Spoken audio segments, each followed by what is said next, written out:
Hello, my name is Brandon, and welcome to Retro Reactions, a place where I experience amazing music from the 70s, 80s, and 90s for the very first time.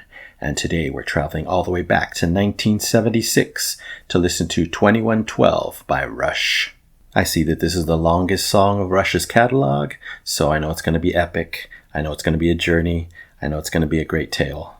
I know this was inspired by the book Anthem by Ayn Rand, if I'm pronouncing that correctly. I know Neil's discussed the influence and he gave her credit, in the liner notes of the album. And I see this takes place in the city of Megadon in the year 2112. So it should be really interesting. I already wrote down the 7 sections of the song, to follow along. A lot of you have suggested to have the lyrics available as I'm going through the song, but I think that would be a little too difficult because I'm also trying to focus on the music and take notes. So what I did is I checked out the lyrics and the storyline beforehand, so I know everything that happens here. Wow, I must say, what a cool and chilling idea for a story. Obviously, my channel's about music, so I see this song as an ode to music and art and the, passion, creativity, and individuality behind it. Anyway, if you're new here, welcome. Don't forget to hit that subscribe and like button as well as the notification bell to join the Retro Reactions crew where it's all amazing music like this all the time.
the meek shall inherit the earth.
What can this strange device be? When I touch it, it gives forth a sound. It's got wires that vibrate and give music. What can this thing be that I've found?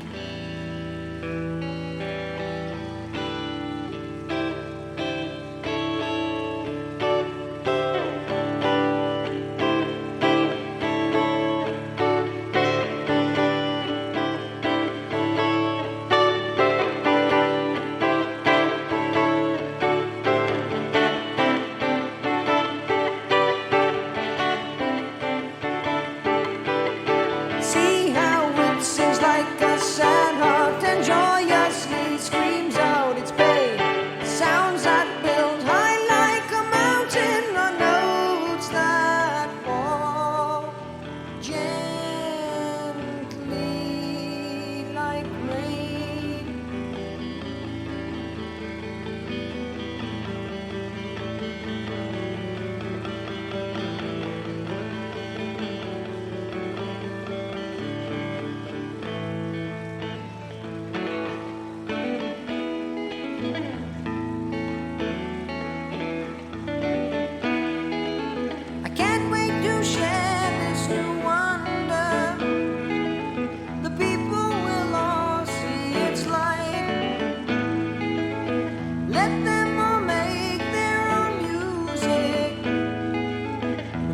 priest praise my name on this night.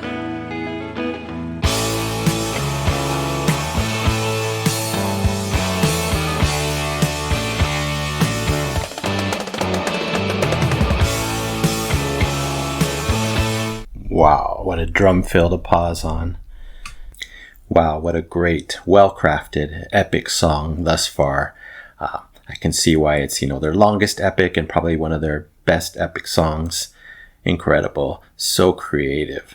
The way they crafted this song, from the music to the storyline, weaving them together. Insanely good. Okay, we'll start with section 1, Overture. I love the spacey sounds right from the beginning, right to start. They took me instantly to another galaxy, and they were ominous and they were chilling, that's for sure. Then surprisingly, we move into what I kind of consider to be, really upbeat classic rock sounds going on. Really full sound. They were just kind of letting the story unfold at this point. I guess I didn't expect that so early on, but a nice welcome sound, or a welcome set of sounds, because the drumming, the electric guitar, and the bass all sounded perfect here. Again, classic perfection right here. And then Alex Lifeson, throws in an amazing guitar solo early on. Again, unexpected. He was really speaking to me with that guitar, It was really saying something. It was crying out. It was very strong. Loved it. Then we got this explosion. You guys know I love, non-musical sounds in songs. And this was a perfect example. It really caught me off guard, took me aback, really had me immersed. And by that point, I was all in. Then we get to section 2, the temples of Syrinx. Geddy Lee, clearly the star here. His vocals were insanely high and strong. I can only dream of hitting those kind of notes. Anyway, I think this is the most hard rock his voice has ever sounded, to me at least. I don't know too many Rush songs, but mostly what I've heard is in the 80s. This one was so rock, so gritty, so up there. You guys know that. Incredible. There was definitely an angry tone to those vocals. He was basically saying, we are in control, just by the way he delivered those strong vocals. And wow, surprising. Again, hadn't heard him that way before.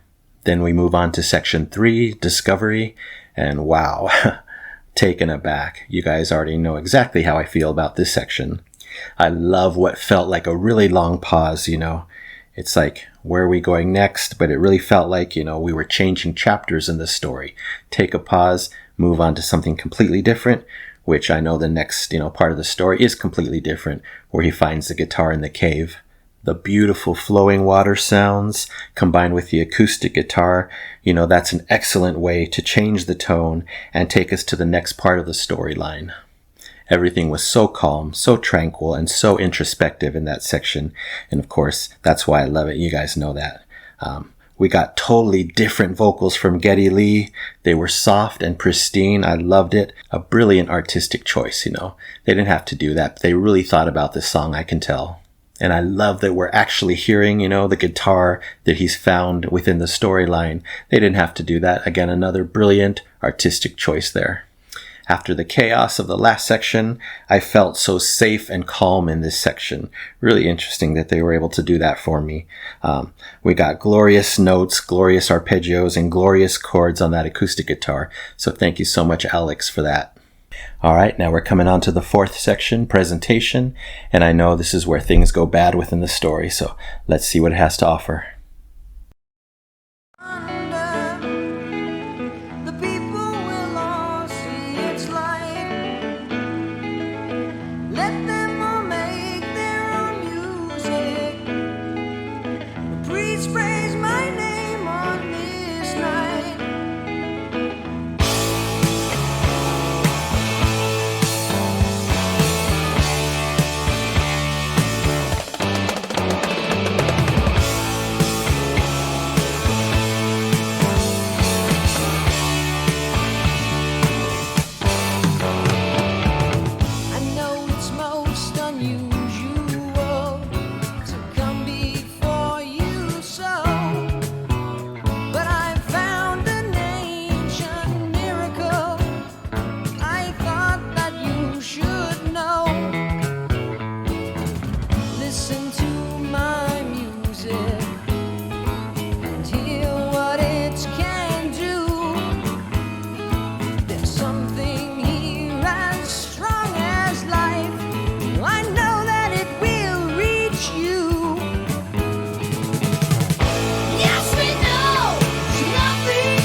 escape to realms beyond the night.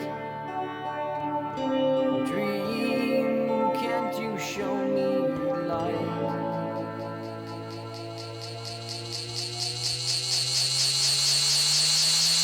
I stand atop a spiral stair, and Miracle confronts me there. He leads me on light years away through astral nights, galactic days. I see the works of gifted hands that grace the strange and wondrous land. I see the hands of men arise with hungry mind and open eyes.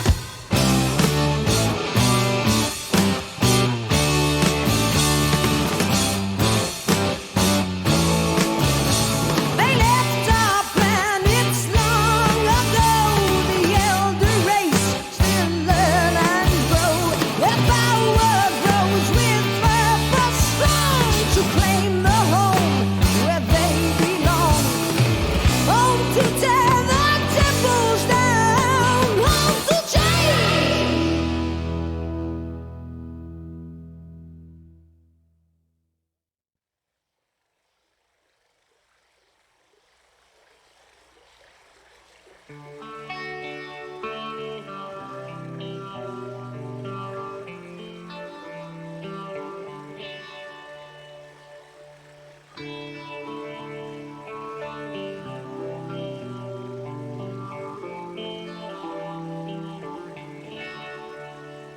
The sleep is still in my eyes.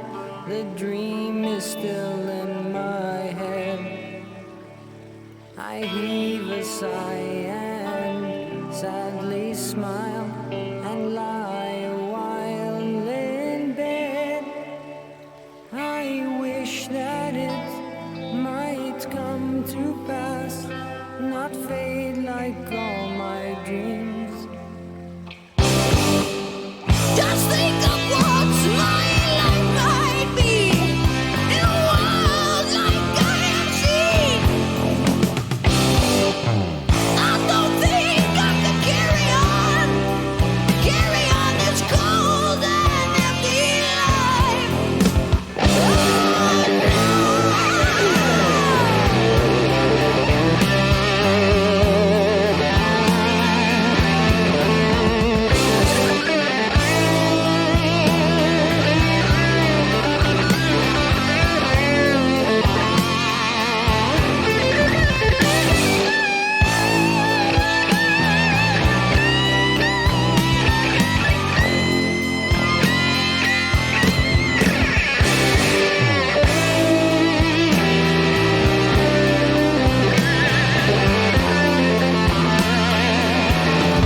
Wow. Wow. Okay. Wow. Okay, so we get to section 4, presentation. The music was still soft and relaxing at this point as he's presenting the guitar to the priests, and didn't expect that, I guess, but what happens next makes me understand exactly what they were doing. The creativity off the charts in this song. I'll probably keep saying that, but it's so true. I know you guys agree with me. For then, the music and vocals changed back to the screaming rock style, when the priests were responding. And I love the back and forth. I love that creative choice that they did, music and vocals this way when our main characters are speaking, music and vocals another way when the priests are angrily responding. Then Alex comes back and goes off with another brilliant, chaotic guitar solo. And to me, that represented the destruction of the guitar by the priests. Then we get another pause as we move into section 5, Oracle, the Dream. I've never heard that in a song before. It felt like a musical book, the way they were doing these pauses in between sections. Absolutely adore that choice. This section was pretty short. I just wrote that it was very reverbed, which I love, very floaty, and then it became strong and urgent as the story progressed further. He meets the Oracle and has a vision of, the other worlds and how great they could be and how much different they are from where he's at and how much he longs to be there. Then we move to section 6, Soliloquy, another pause. We've already talked about that now. Anyway, that's when our main character goes back to his cave and starts reflecting on everything. By the way, do they ever name this character? I didn't see it in any research, so if there is a name, let me know. I think he's anonymous. We get more water here. Thank you, Rush. I love the super reverb going on in this section on both the acoustic guitar and on Geddy's vocals. His voice, it showed defeat, resign, and then anger. It's just amazing how he styled his voice in so many ways in this song to fit the whole storyline musically. By this point, the guitar and voice were digging into my soul, and that's happened with a few other bands, and they did it perfectly here. It's at this point that our main character dies. And then on to the final section 7 called Grand Finale. I put Let the Battle Begin. That's the feeling I got. That whole section felt like redemption for our main character. There was guitar overload at this point, and still it was pleasing to my ear. So much going on. Again, the amazing Alex. I heard guitar slides. I heard fast melodies. I just heard full, rich chords. It was incredible. And in a song full of brilliant artistic choices, I love the final artistic choice of, the spoken vocals. He said a few things, but it ended with, we have assumed control, and I will forever believe that the elder race has returned and prevailed. I know there's two lines of thinking here. Some people think the priests win, but I'm with the team that the elders came and won the battle, retook control, in honor of our main character. And again, such a cool concept for a story here. So much happening. And I really think this whole song is a metaphor for the beauty and importance of music in our life. If only our main character had stayed to watch this victory and live the life he had envisioned. This one didn't have a lot of keyboards in it, even though it was a long song. Yes, there was some, but so much more, to it. And that didn't matter to me. I appreciated every ounce of creativity here, and there was 1,000 pounds of it for sure. It was a complete journey. It was an intense journey, and, it was an off-the-charts creative journey. And for that, I have to give it the Double Epic Platinum Record Award. Yes, for 2112 by Rush, 1976. Thank you so much, Geddy Lee, Alex Lifeson, and Neil Peart, for this amazing song and for giving 1,000% throughout. Whew. All right, that's it for now. Thank you so much for watching, especially if you made it to the end. I now get why this song is so special to so many of you. Anyway, don't forget to subscribe, like, and comment down below if you wish to chat about this song or anything Rush, but would love to hear your thoughts on this song and see if you agree or disagree with my interpretations. But I think it's pretty straightforward, the story. I just love everything that I extracted from it on just one listen. I can't even imagine, how I'll feel on further listens. Anyway, you take care, stay safe, stay hydrated, and remember to let peace, calm, and light into your day and night. And I'll see you next time in the past.